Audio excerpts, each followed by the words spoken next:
All right, thanks everyone for coming. Happy Earth Day. I'm Tara Goddard. I'm the president of the WTS PSU chapter, and we partnered with Trek to bring you today's Friday seminar. So Lillian Karabaic has agreed to come talk to us about the great work that they're doing up at the Community Cycling Center. For 22 years, they've been working hard to broaden access to bicycling for transportation and also to make it safer for the people who are doing so. So Lillian is very active in the local community. She's formerly worked with the BTA and Oregon Walks. She's very well known for the Bowie versus Prince bike dance party, which of course has taken on a different significance this year. But now she is working with the Community Cycling Center, and she's going to come and talk to us about that today. Thanks. Yeah, thank you. Hi. Can everybody hear me? Am I good in the live stream so I don't have to repeat myself? Okay. Is there like lights going to light up if I do it wrong? Okay. We'll find out. Yeah, thanks guys for coming on a rainy Friday to listen to me talk. It sounds like a bunch of you are required to be here for class, so thanks anyway. This is a talk that I've only given once before, and I gave it at the National Bike Summit. So the original context of this talk was that the topic was how do you build a movement in bike advocacy? And my argument that the Community Cycling Center's work supports is that if we're going to diversify the face of the bicycling movement, we need bike fun. I think there's a lot of focus on things that don't inspire people to become advocates in the bike world.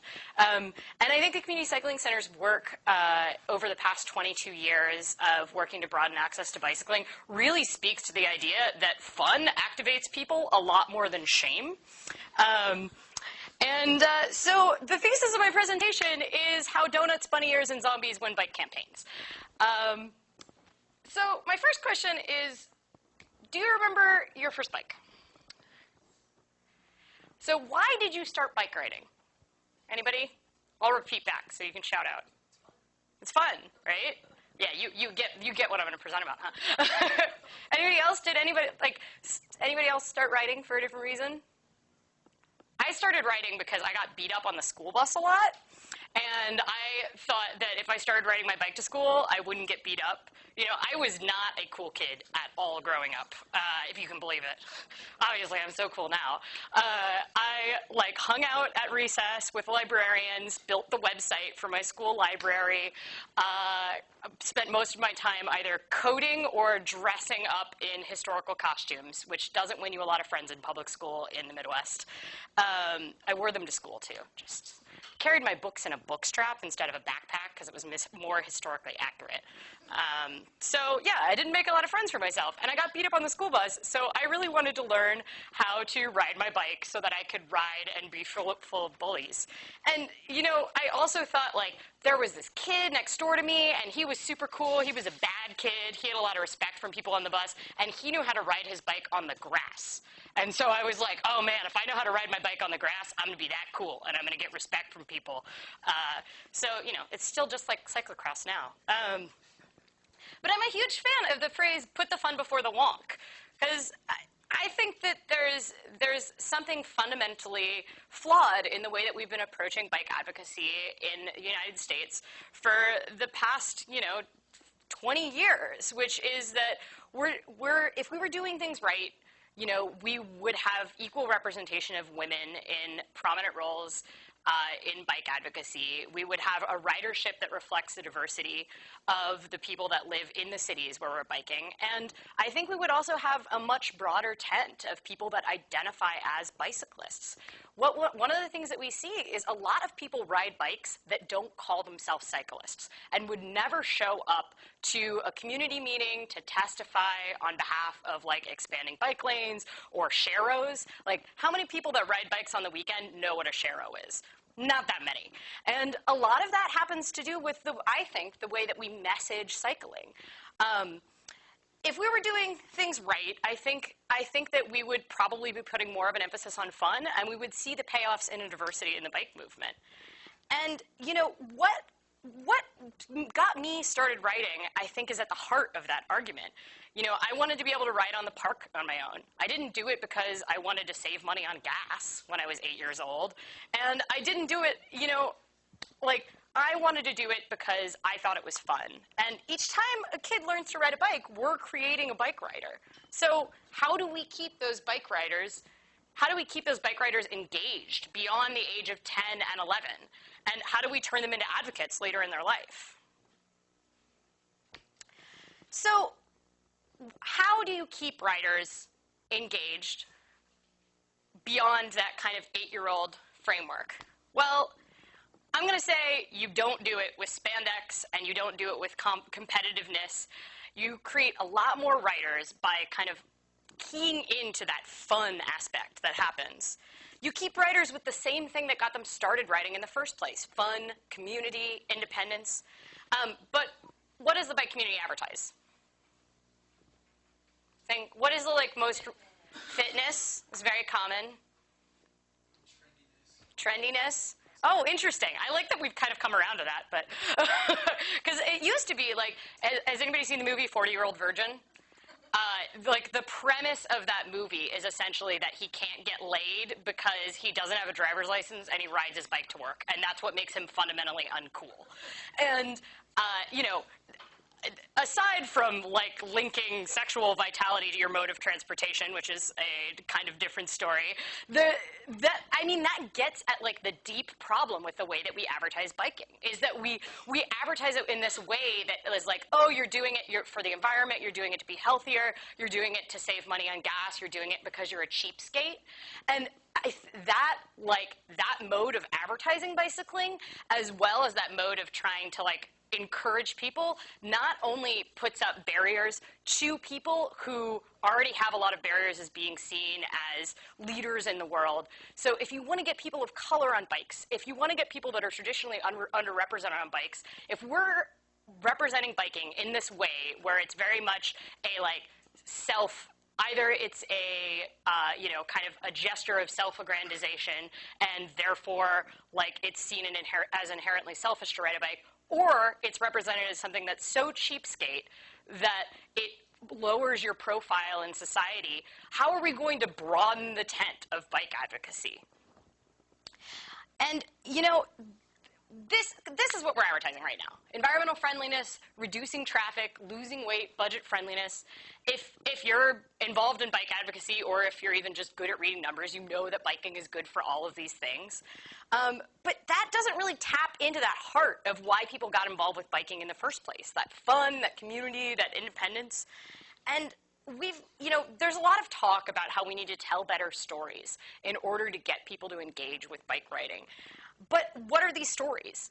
If we're currently making this narrative about guilt, if we're currently making this narrative about kind of shame, or oh, you leave your lights on too late at night, therefore you need to ride a bike to offset that carbon, then how is it kind of get people where they're going to be really motivated to be involved?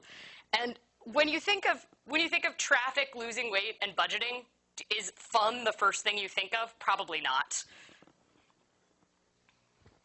What we should advertise is the awesomeness that a bike is a unique vehicle that lets you actually have conversations with other people. It's a vehicle that builds community. That's at the core of why a lot of people started riding when they were younger.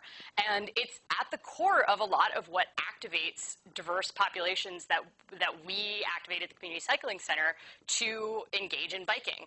If you get people first at that fun, you'll be able to transform them into advocates. But you've got to meet people where they're at. And most people don't want to be met at, oh my God, I'm counting the number of pennies that my gas cost me to take my 3-mile ride.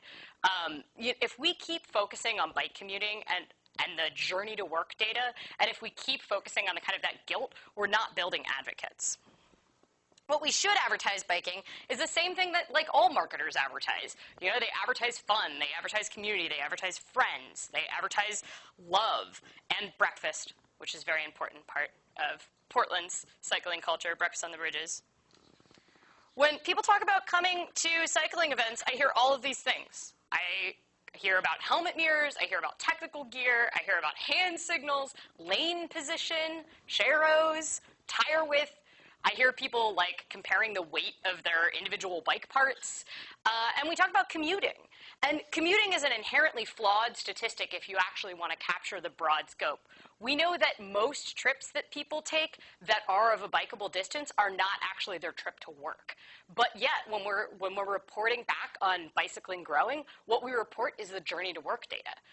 We don't capture those trips to the grocery store, those trips to the library, and because women bear the vast majority of the burden of childcare in society, if we keep making the emphasis on the journey to work data, we're never going to have equal representation of men and women in that data, because it's harder to haul your kid on a bike. If you're also having to get your kids to daycare, you're less likely then to also bike to work. But when in the Community Cycling Center, we do a program called Adult Earn a Bike or Create a Commuter. And that program is so that low-income individuals can earn a fully outfitted bike, lights, lock, everything they need to get to work.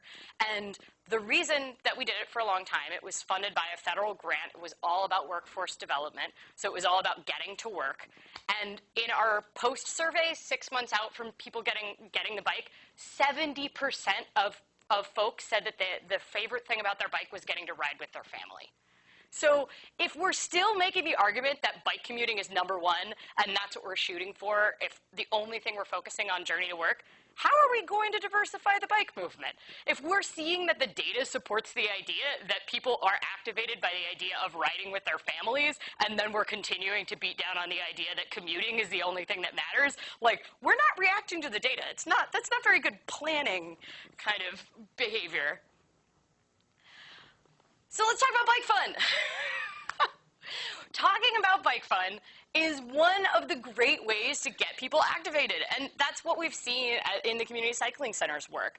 If we tap into that same thing that marketers want, that fun, that advertising language of you'll have love, you'll have family, you'll have community, then biking starts looking a lot sexier, and it starts looking a lot sexier to a larger group of people. If we change our tune, we're able to talk about connecting with people, making friends. We're able to talk about the story of bicycling as opposed to the facts and the figures of bicycling. When we do circle up responses with folks at the Community Cycling Center about what they love about cycling, number one thing we hear is family and community. Number two thing we hear is freedom. And none of those are how much gas is per mile or how much money they're saving. While occasionally we get people saying it's good for my health, we almost never get facts and figures with that. There's just a general impression that it's better for health. And one of the things the Community Cycling Center has kind of built their programming on, we used to do what was kind of called throw bikes over the fence. So we used to do a lot of like, we will give you a bike if you can't afford one, and that will make you a biker.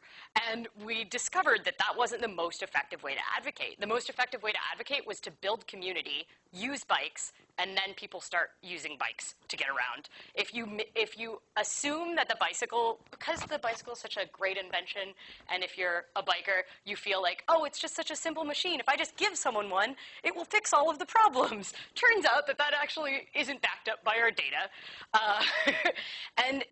And if you are able to advertise to people, hey, come to this ride, we'll provide bikes for the ride, but this is actually about food, or this is actually about getting other black people on bikes riding together in our own neighborhood, or hey, this is about Dias de los Muertos. Like, if you're able to advertise around something that activates people, and then you can just make the bike the vehicle, no pun intended.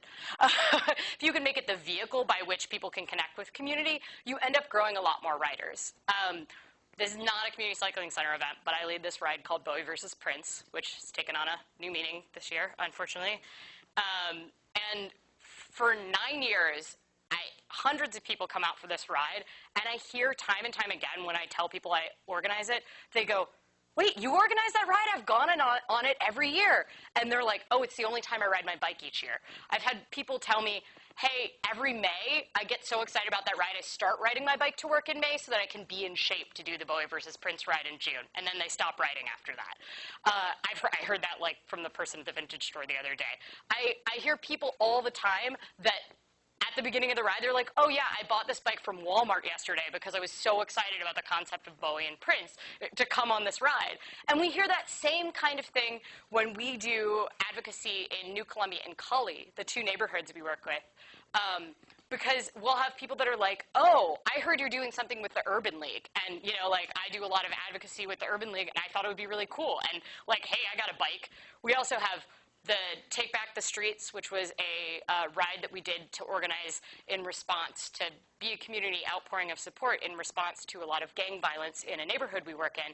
Take Back the Streets, the first hour of it was just pumping up tires from people that had bikes that had been sitting in the garage for a year or two, but they were so stoked to be able to do something with their community and do something positive on a bike that they were willing to ride a bike for that event.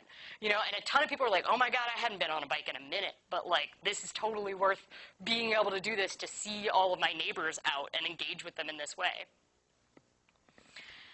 This is the basic formula for bike fun, which is the fortune cookie. Instead of adding what you might add to the end of your fortune, just add the idea of on a bike. So a bunch of examples of things that we've worked on are watersheds on a bike. Hacienda and Bicicletas in Cali, which is a group of Latina and Hispanic women that organize bike rides in Cali. They do it because it's a fun way to organize in their own neighborhood, and they do like, hey, we're going to ride to the Columbia River Slough, and we're going to kayak with all of our kids as part of this celebration. And the bike is just a way to get there. You know, it's a way to engage with their friends. It's a lot more fun than everybody piling into a bus and then having to go, like, you know, wait and find parking. Dias de los Muertos, which is, hey, let's all paint our faces and go ride bikes around when it's very rainy in November. We also have, you know, Breakfast on the Bridges in Portland, which is literally breakfast on a bike. It's actually breakfast after you get off your bike, although sometimes we hand people muffins as they ride past. And that's kind of the simple formula of it. Who's familiar with Pedalpalooza? Oh, like less in the room than I thought. So Pedalpalooza, as I think it's the 15th year this year, I like to describe it as an open source bike festival. It's a calendar that anybody can add a ride to.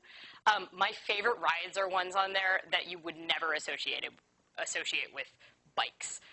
Architecture by Bike, which is like famous architects. Darcel, who's a very famous octogenarian drag queen in Portland, did a Darcel's life history on a bike and got hauled around in the back of a pedicab and then told stories of her days, like, getting back from World War II. We had, there is a bike ride that's just specifically about balloons, and it's literally just we go to the balloon store and tie balloons to the back of our bikes. There was one that was a tour of the House of X's of someone who works at the city of Portland, and it was actually probably one of the more fun rides I've been on.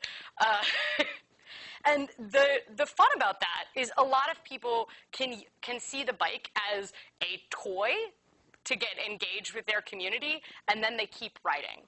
My co-leader for Bowie versus Prince initially came to the ride the first year that I led it because he's a DJ, he loves Bowie, he loves Prince, he's like, this sounds awesome.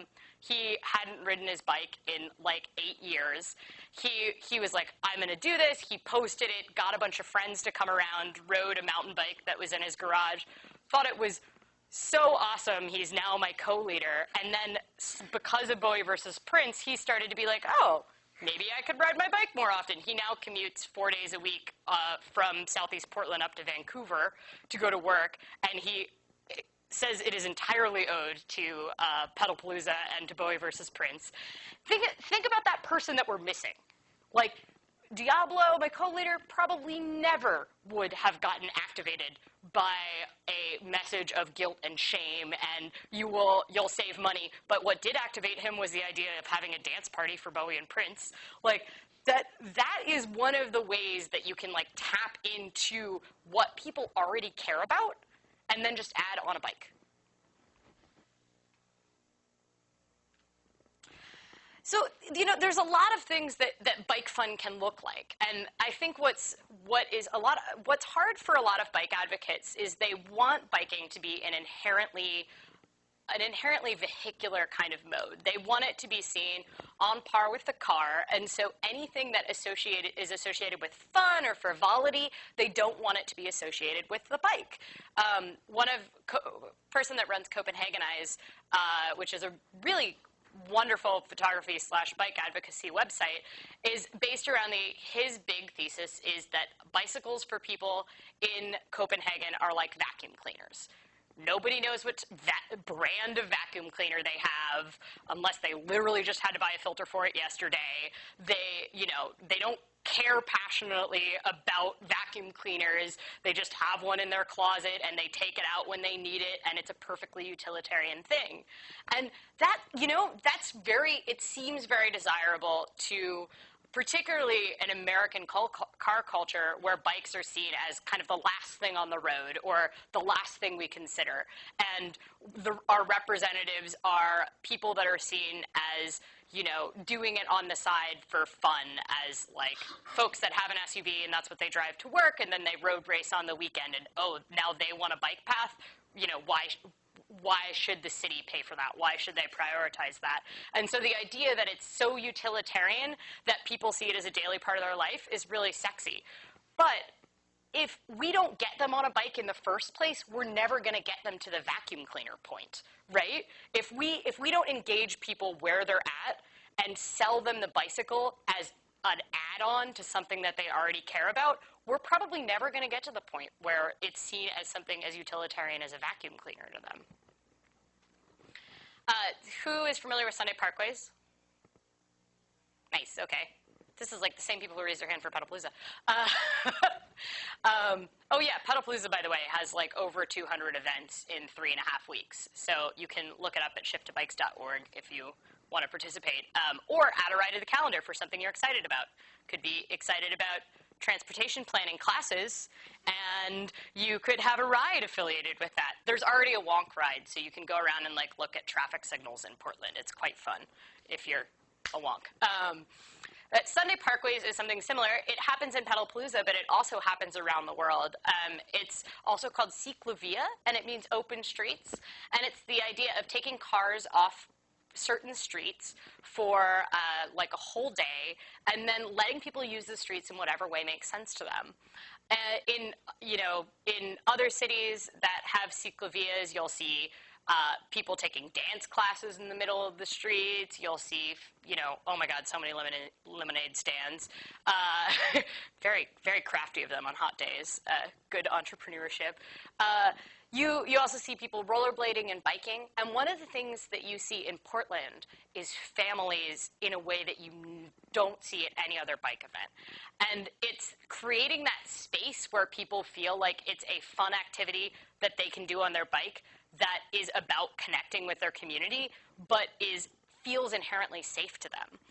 And that is one of the advantages of Sunday Parkways. It sort of meets in the middle, that idea of we're facilitating fun, and all we're doing to facilitate fun is making the street safe. And that's sort of the core of the narrative of using bike fun to create advocates, is once you give people the space to use a bike and open it up in a way that they feel like, oh, holy crap, I could go out and I could ride my bike out here. You see people that never engage with the bike on a daily basis then using it as a tool to connect with their communities. Fun costumes. So here's the thing. People can get very angry at large groups of spandex riders. I rarely see people angry at a group of 200 people dressed like bunnies riding their bikes. And a lot of that has to do with, this taps into that inner kid sort of thing, but it also taps into, it's just hard to not smile at someone dressed as a bunny, right? And it also, lets people explore whatever they're excited about in their own time. By the way, those are my parents, so it explains everything about me. Using costumes in order to set the public face of biking makes us look much warmer and fuzzier. And it also lets people that kind of are like, oh, you know, maybe I'm interested in biking, feel like they can kind of don this costume in order to try something out. And we see this, like, there's a Star Trek versus Star Wars ride. You see so many Trekkies that would never consider using a bike that are willing to do it because it's a way to connect with the community. Buddy on a bike is definitely the same thing there.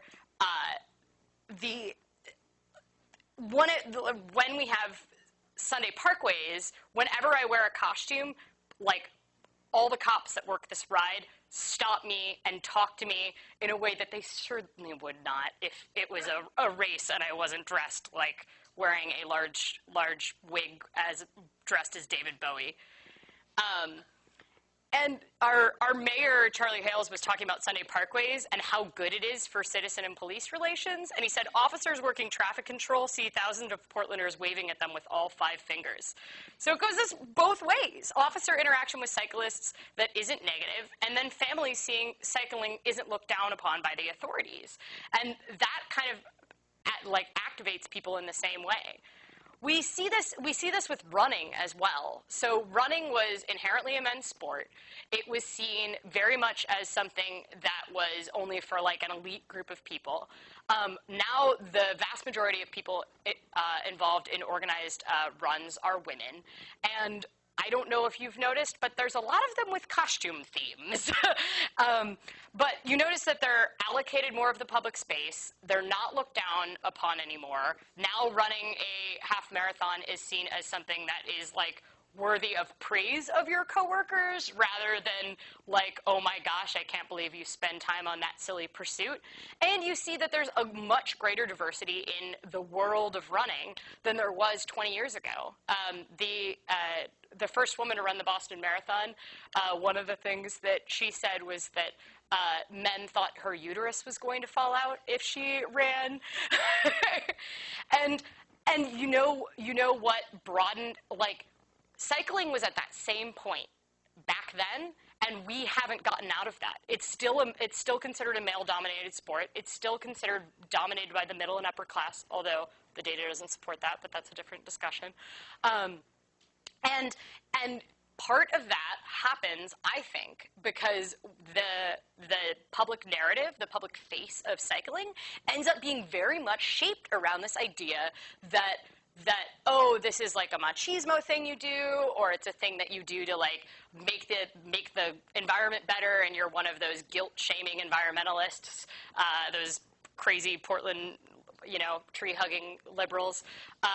And I think if we worked on creating more opportunities for people to see themselves reflected in things that happen to involve bikes, we would see the movement broadened in a way that running is. And, running is inherently much less efficient for getting places than biking, so, I'm convinced that, we'd be able to bring them over. We also see this at the World Naked Bike Ride. As crazy as it sounds, I think the World Naked Bike Ride is probably one of the most compelling ways to create new bicyclists. We have 8,000 to 10,000 people riding bikes. I was one of the organizers for this ride for years, and one year we had this beautiful tale of someone who said that he'd been wanting to do it for so long that he trained for 6 months because he was like, I was severely overweight. I tried to do it one year and I failed. I got about a mile before I had to be picked up in a car. And so I, I started prepping in January of riding up and down my street in order to know that I could complete the ride. And he hadn't gotten on a bike since he was 8 years old. And the reason he did it was the World Naked Bike Ride. When I organized, we'd be shutting down, cleaning up at 4 a.m. the end party venue. Back then we ran a whole dance party on top of a ride for 10,000 people. It seemed like a good idea at the time. I don't know why we did that. But we'd be cleaning up the venue at 4 a.m. and we would find a row of bikes with price tags attached to them because people would literally go out and get bikes for that ride, ride it for the ride, ditch it, and take a taxi home. And some people see that as an inherent flaw, like, oh my God, you created all of these one-time bike riders. I see that as the most powerful thing about the World Naked Bike Ride. We got someone on a bike for one day. Like, that's one more day than they would have gotten otherwise. And not only that, they now have so much more empathy if they are a regular driver for bikes that they see on the road. You know, they now recognize, like, what the landscape looks like from a bike. That's really compelling. And we're not going to, I don't think we're going to reach those same people with the, you know, the, like, lower your gas prices challenge or the other kind of things that we kind of use to support bicycling.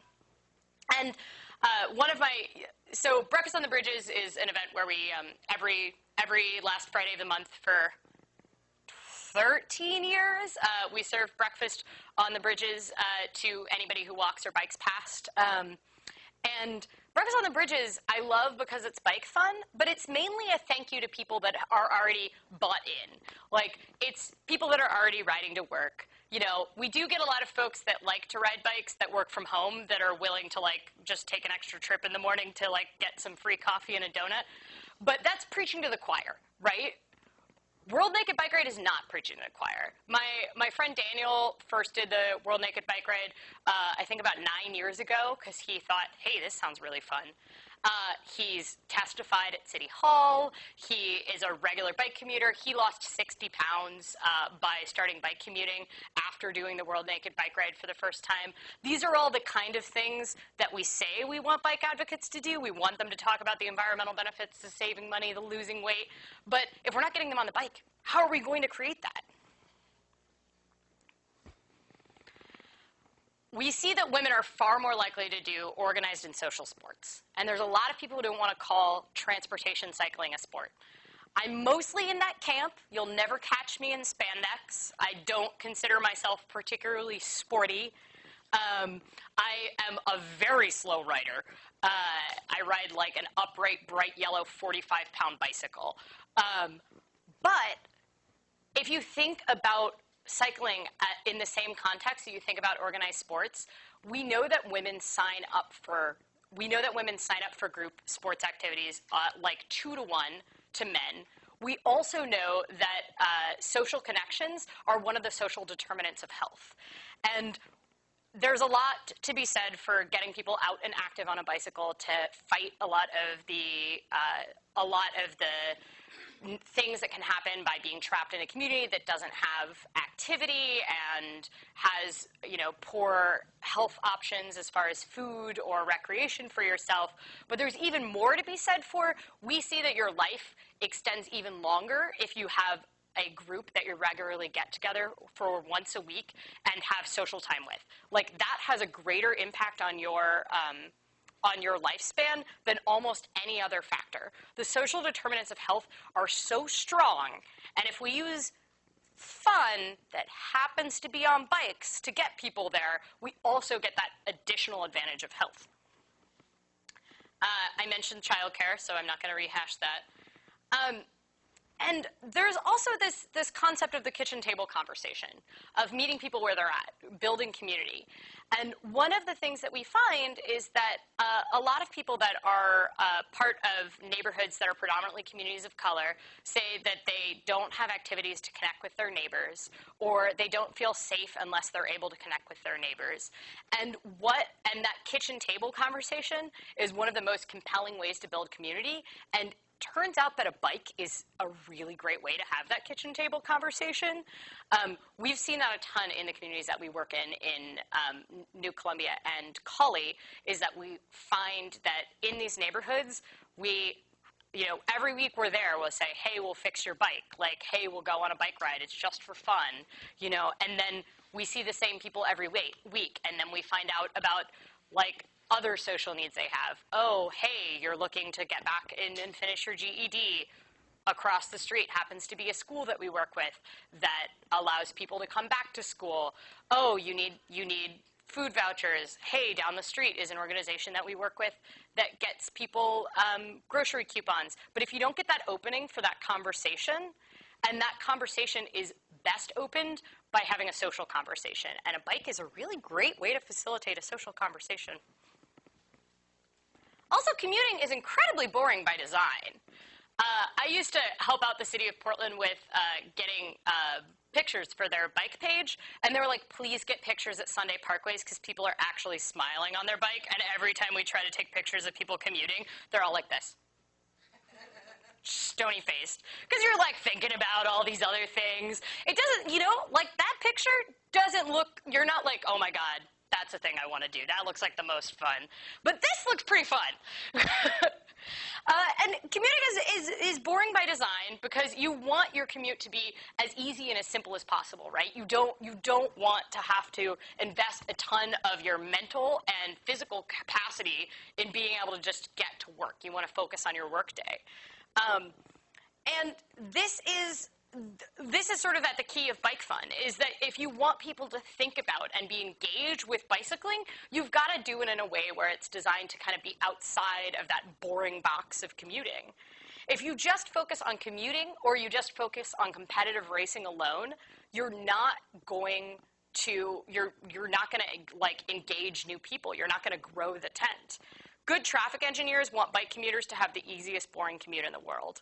And that isn't going to grow, that isn't necessarily going to grow a new tent. Bunny ears are a new way to gauge. So one of the things we have to think about is what the conversion rate is for bike advocates, right? So a conversion rate in email is when you click through an email link and then you buy a product.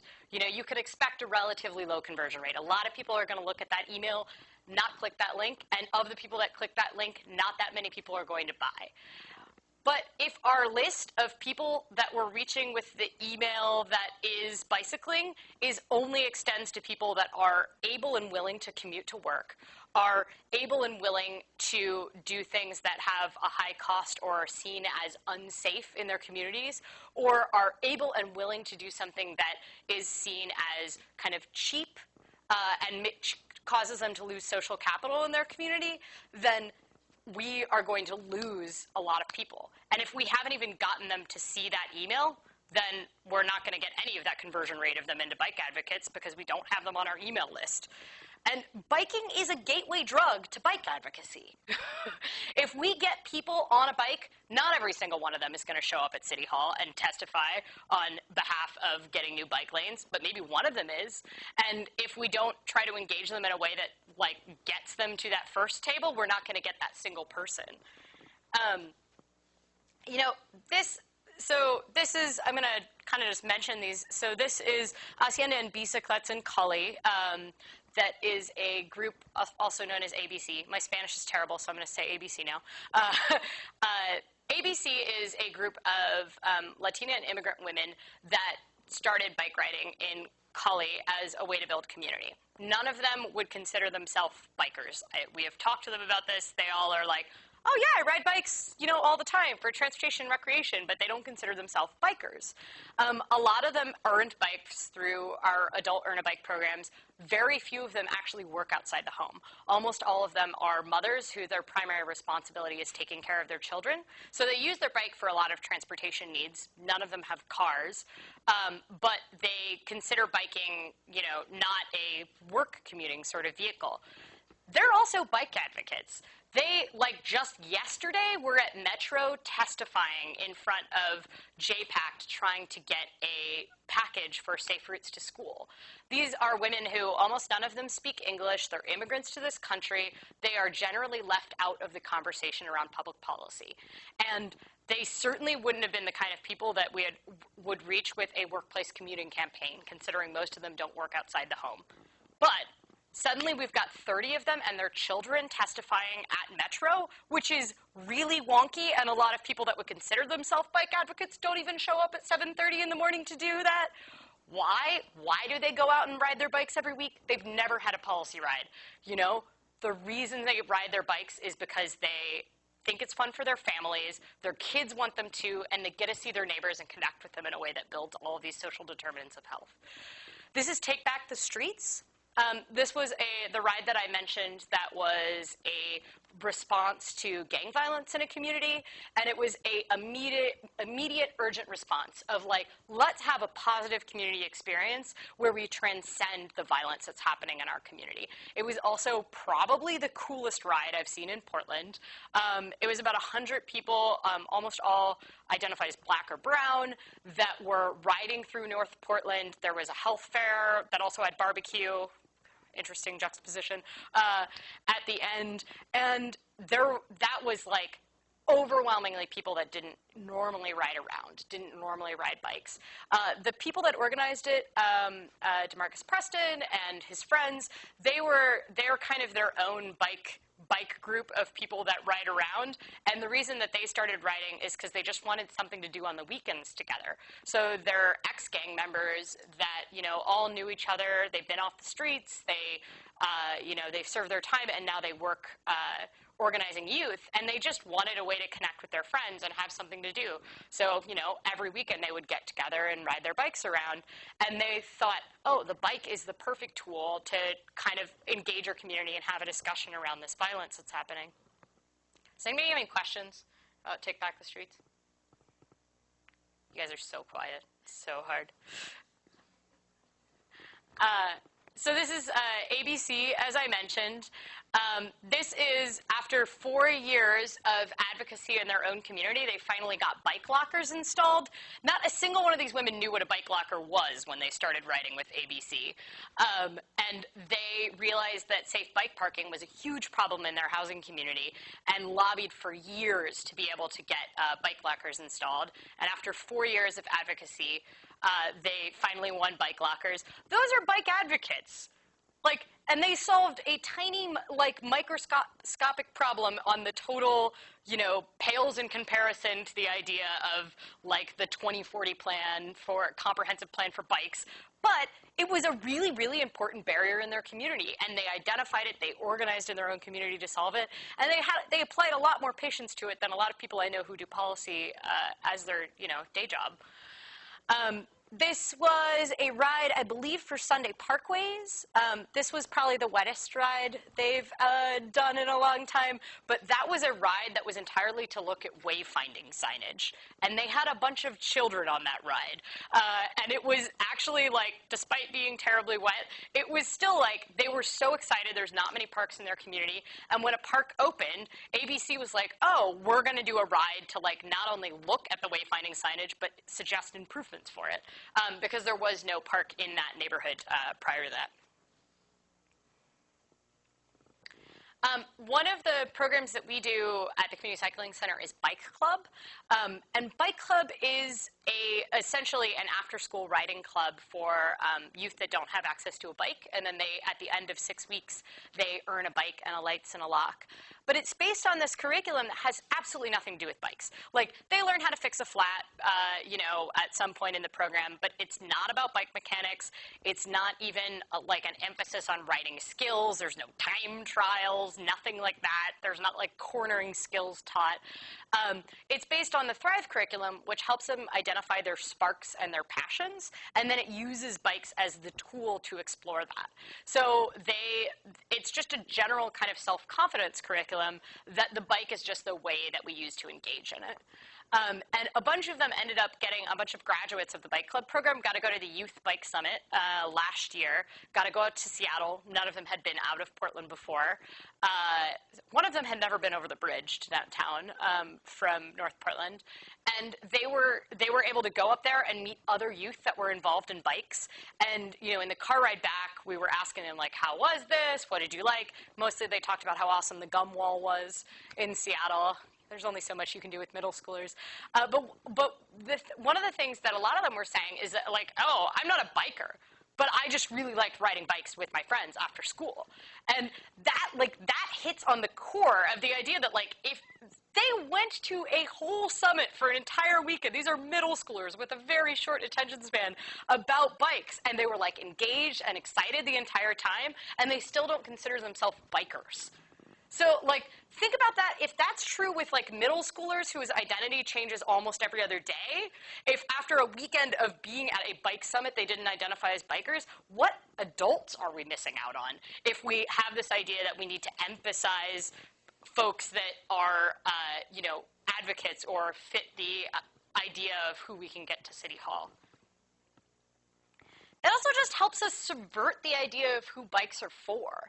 That's one of the problems that we run into a lot in communities of color that the Community Cycling Center works in, is that a lot of people say just like, oh, that's for white people, or that's for rich people, or that's for broke people. Somehow we get both responses, and there's like this large gulf in between. And if you can engage in fun that is tapping into the idea of community using bikes and then bring the advocacy into it later, it helps shift the idea of who's on bikes, who rides bikes, who bikes are for. And then suddenly you've built a whole bunch of advocates that look closer to the community as a whole, rather than just simply the folks who are the thing that bikers are for. It's as simple that if you ride bikes, you turn into an advocate. And that's because biking ends up being very visceral, right? It's one of the things that we've kind of discovered is that people don't really consider themselves transit advocates, even if they ride the bus every day. Like, they don't identify as transit riders. And that's partially because you don't get thrown into this very physical feeling of like, oh, there's cars and they're too close to me, or oh, I need to protect my kid from traffic in the same way. But biking can shift you into an advocate and a safety advocate much more quickly than almost any other mode. And it can help you like feel like, oh, I want to change this, I want to improve this. And all we have to do is get people to that first kind of place setting at the table. And that place setting, I think, is best set with fun. This is an example of a bunch of kind of advocacy actions. That's my friend Daniel riding with a sign on his bike that first started riding because of the World Naked Bike Ride. I think that someone's carrying a tree, too. I'm not sure why. This is the Safe Routes to School JPAC meeting. All of those kids are kids that came to advocate for getting safe routes to school. Most of them came from communities where their moms were organizers from ABC. And this is the AARP, who are actually some of the best biking and walking advocates. And they have come out and lobbied a bunch of times on behalf of bicycling. And most of them started meeting up and riding because they were involved in the AARP. And then they were like, hey, some of us like bikes. We'll start doing a bike ride. And then more and more people started adding to bikes, and then they ended up going to Capitol to testify. Biking is growing. We know that. But did you know that bike commuting is growing much slower than biking overall? The most growth that we've seen in biking altogether is in recreational riding. And recreational riding, by the US DOT's definition, extends to including getting groceries on your bike, because the data's not that great. As a nerd, I'm upset by this. But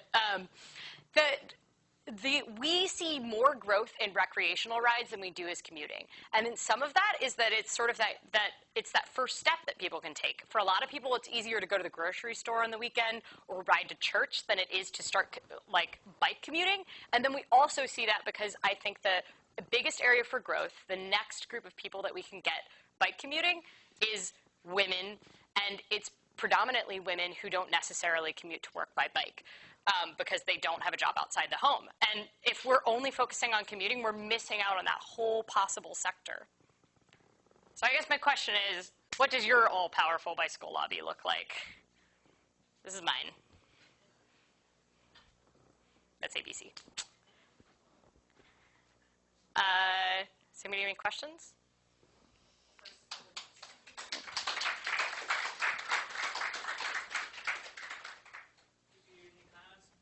Yeah. Okay. Barb Payne. So I see, I come from a nonprofit background, so I see where your programming is. Yeah. So can you speak to what, if any, plan that you guys might have for, the suburbs around Portland? So for instance, I live in Oregon City, lots of hills. So biking takes on a little bit of a different, kind of task, if you will, if I choose to commute or if I choose to just go anywhere, because it literally, Oregon just keeps going up. It just never stops. And I've lived in different parts of Portland, and I've commuted, and I've done all kinds of biking stuff, critical mass and all that fun stuff, right? Oh, that's awesome. Right. So can you speak to how because, even in Clackamas, if you bike there, the culture of cars is completely different to those that are right here in Portland. So we're changing more than just people getting on bikes. We're changing everything. Right. So can you talk to how you might be spreading out in the metro area, or what the plans are, or what your thoughts are? Yeah, I'll say at the Community Cycling Center, we're a really small organization, and we tend to focus on deep work in neighborhoods. So right now, we only really work in 2 neighborhoods. If we do expand, it likely will be to East Portland, because that's where the greatest need as far as the expansion of poverty is in Portland, and so that's likely where we would be at first. For us, it's mainly just we're a nonprofit. It's sort of funding related. As far as working in the suburbs, there's a lot of bike organizations that, not necessarily the Portland suburbs, but are doing incredibly compelling work in suburbs. There's a couple groups that are doing work in LA, which is like the car culture is kind of overwhelming. And a lot of their models are very similar to our models in that they focus on an individual kind of cultural touch point for people to engage in cycling. And one of the things is that it's a lot easier to get people riding if you're doing it in a way where you're not saying like, oh, you have to go up a giant hill and then you're going to be sweaty at work. So like, okay, yes, it's going to be hard to ride on this hill, but we're going to stop at the top and we're going to have donuts and you like don't have anywhere to go afterwards. Ends up being like a lot easier. We have a lot of like geographical barriers around the neighborhoods that we work in, and a lot of it tends to be dominated on the idea that we're going to do the simplest possible ride that makes it easier for people to start riding. First of all, I thought the fun was great. Great presentation. I'm Carson from Murphy. And I had a question about the advocacy side, where you have people testifying for city council, and then that connection and what they're saying to city council to how you're recruiting people to be cyclists, like cyclists. Do you think that there is a connection between us asking or saying, biking is good for the environment, it's good for the community, it reduces traffic, all those things that you said that we're using now to try and recruit people, and how maybe there's that informing how we're trying to recruit people and there's like a disconnect somewhere in there? I mean, I think that's the inherent flaw, is that like that's really compelling to policymakers, and it's compelling to certain people, but as far as like growing the movement, I think you've got to meet people where they're at, and I don't think that message necessarily resonates. Of the folks that we've gotten to do advocacy, they all started not having any interest in advocacy. So the follow-up then is those people that you got through the fun angle, what are they saying when they're advocating? Like, are they saying, I did this because it's fun and that's why you should fund us? No, often they end up making the same statements that, we're currently using the same advertisements because it's what resonates with a lot of policymakers. Usually they talk about what in their neighborhood they'd like to be able to ride to and what is unsafe, and a lot of that's informed by what their recreational rides are. So, yeah, a lot of it comes to family for a lot of them. In this model, and it's great. Have you seen it affect the dominant, kind of more white, professional advocacy model? No, it hasn't.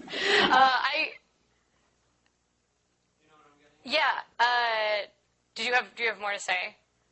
No. Yeah. Part of the reason that not everybody maybe heard this, but I initially presented this at the National Bike Summit. And I did that mainly because that group of people, I think, is still very much using the same narrative and working under the same idea of the fact that treating bikes like a toy then is not a good advocacy position to take. I hope that we're starting to change hearts and minds as far as advocacy angles. The Community Cycling Center has been recently recognized for a lot of our work by national organizations, and we don't do anything that's in the traditional vein of like, hey, we're going to go have a white middle-aged dude go testify at city council. Like, that's not what we do. And I hope that we're starting to change hearts and minds about what's effective. But I also think that, like, we need all of the approaches that we can. We just have to recognize that if we downplay the importance of, like, fun and recreation, we're never going to broaden the tent. Yeah? you said that commuting was growing more slowly than other types of riding. And I was looking at that. I was trying to answer that question for myself a year ago, I think. And I looked at bicycle sales, national bicycle sales, and I saw they were flat for kind of a while. I forget the details, but what numbers are you looking at that says that biking is growing? I pulled from some U.S. DOT data around. It's a pretty limited data set. I might have to actually go back and find it. I swear I didn't just make that up. One of them was a U.S. DOT data set and then compared to Journey to Work data. Unfortunately, Journey to Work data only comes out every 10 years. It's American Community Survey data, which only looks at commuting.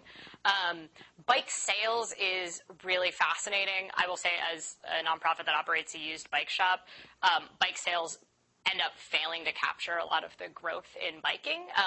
And also, when we see people add recreation, we see very little of that actually correspond with bike sales. It's kind of interesting because we have a lot of people that dig that bike out of the garage or get a bike from their friend. It's sort of the overall GDP doesn't capture used goods kind of argument that economists make back and forth a lot. But yeah, unfortunately, we have such poor data that we end up trying to use things like bike sales. People for Bikes has a pretty decent data set that they did, but it's very limited in scope. It just looks at a couple cities. I might have pulled some of that from there. And that People for Bikes data set looks at asking people how they ride, and then kind of the changes year to year. So, and recreation is definitely the fastest increasing one. People for Bikes did a really good report on why people bike and looked at underserved communities. It came out last year, I believe. It's worth looking at. Yeah. Hi, I'm Dylan. Are there other organizations, either in Portland or nationally, that you look to for inspiration? Oh, yeah, definitely. As far as Portland, I would say that Community Cycling Center is the only one filling particularly the niche of working with communities of color. But there's a lot of individual advocates that might not consider themselves part of the Community Cycling Center that are doing really awesome work in their own communities.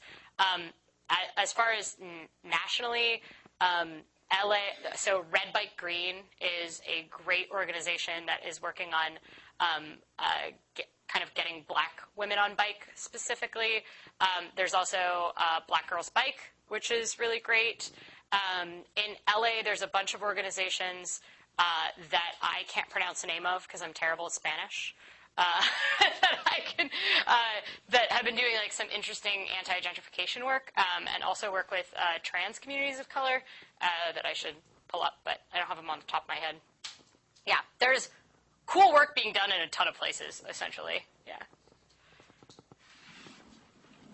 Asking an online question on behalf of Tori, kind of related to the commuting. I think you make a very convincing argument that recreational bicycling is probably a better way to looking at the data. But on the other hand, do you have any thought of how to translate that growth in recreational bicycling to commuting? Because as in a previous question asked, that we have at least in Portland, according to the data we have, it's been plateauing for a few years now. Yeah. I think that the way to translate it is infrastructure, and it requires buy-in from the side of bureaucrats to build the infrastructure that makes people feel safe commuting additionally. That's a bit of a simplistic answer. You can't just change culture with infrastructure.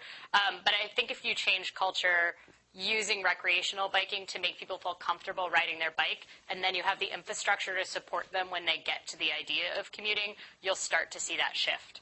It's also we're changing multiple generations of people, and we're undoing 60 years of car culture. It's not going to be overnight. So, yeah. What was the turning point for you when you first started becoming a regular bicyclist? Oh, yeah. I'm a bad example. I was just too poor to get a car, and so I started commuting to work because I lived in Cincinnati where the bus system is atrocious, and I just started doing it because I couldn't get to work any other way. And I think I had to build luckily I was like a crust punk that had a very tough skin on me that felt very much it was like my rage against the machine to be bike commuting. But I wouldn't have considered myself an advocate by then, but it felt so inherently unsafe to cycle on Cincinnati's roads that I kind of became an advocate out of that. But. Do we need to wrap up?